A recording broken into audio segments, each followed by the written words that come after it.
আসনে বীরভূমপতি অনুব্রত মণ্ডল দীর্ঘ তিহার বাস তার চেহারায় অনেক পরিবর্তন এনে দিয়েছে।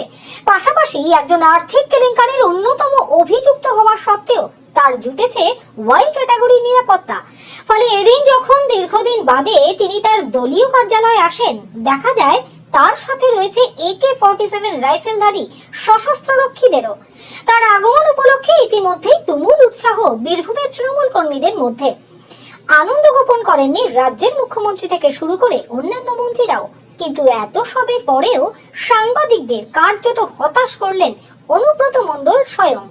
কারণ যে অনুব্রত মুখ খুললেই সেটা হতো বিগ ব্রেকিং, সেই অনুব্রতের মুখেই কিনা শুনতে হলো শান্তির বার্তা, সবাই মিলেমিশে বীরভূম জেলার জন্য কাজ করবার কথা। খুবই ভালো আছি। আপনাদেরকে আমি সহযোগিতা করতে বলবো, অনুরোধ করবো, বলতে বলবো।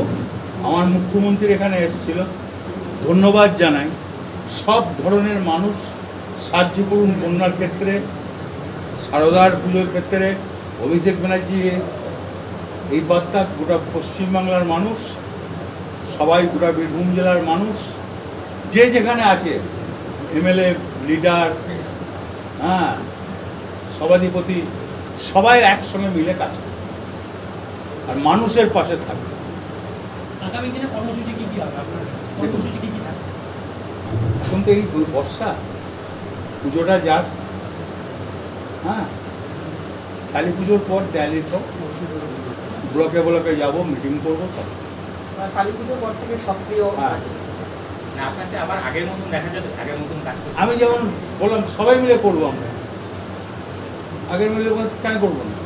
তাই কি জন্য পার্টি অফিসে আসছে, কি জন্য মানুষের সঙ্গে কথা বলছে, সাধারণ মানুষ মিলবে, বুথের মানুষ, আর কেউ যেন অশান্তি না, সবাই যেন ভালো থাকে, সবাইকে নিয়ে যেন চলে। কেউ বুঝিয়ে দিল আর দুটো বাইক দিয়ে দিলাম, লাভ নেই। অনেক বাইক পেয়েছে। সামনের সপ্তাহে কলকাতা যাবেন, সেদিন চিকিৎসার পাশাপাশি কি মানে মুখ্যমন্ত্রীর সঙ্গে দেখার কোনো পরিকল্পনা রয়েছে? না, আমি আমার নিজের চিকিৎসা করতে যাব এখন, তবে যাওয়া উচিত আমি মনে করি।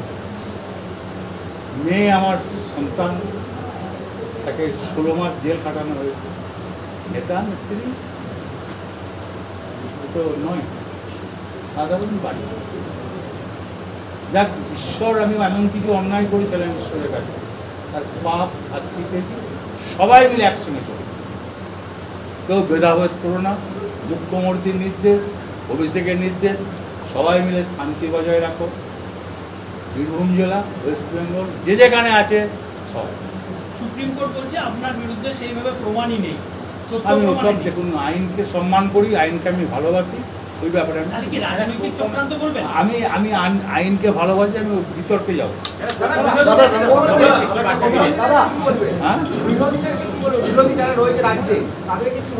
এখন আমি কিছু বলছি না, বললাম।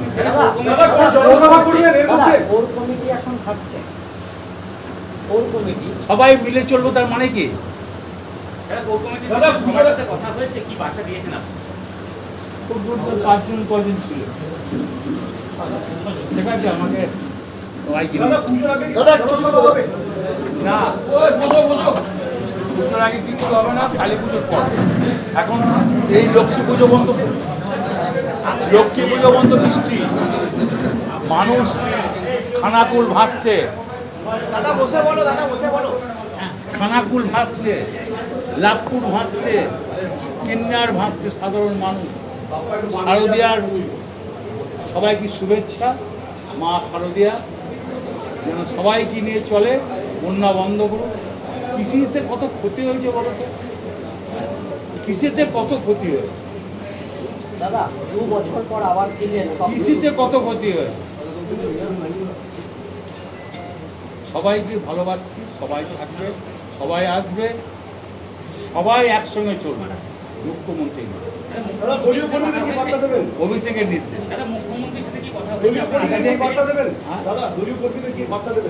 দলীয় কর্মীরা যা আসছে, যা বার্তা দেওয়ার, সব কিছু মুখ্যমন্ত্রীর সঙ্গে কথা হয়েছে করছি ভাই।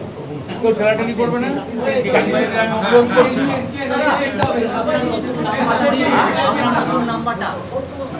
পাই পেলে আমি সাংবাদিকদের নিশ্চয়ই দিই। আর সরাসরি আমাকে ফোন করবেন, কারোর মাধ্যমে ফোন করবেন না, আমি নিজে ফোন ধরবো, নিজে ফোন। সব মিলিয়ে দীর্ঘ 2.5 বছরের তিহার বাস কি বদলে দিল বীরভূম পতিকে, নাকি যা দেখছি শুনছি তার পুরোটাই ট্রেলার? আসল ছবি শুরু হবে পুজো কাটলে, যেমনটা ইঙ্গিত দিলেন Anubrata. Bureau report, 7 news network, Birbhum.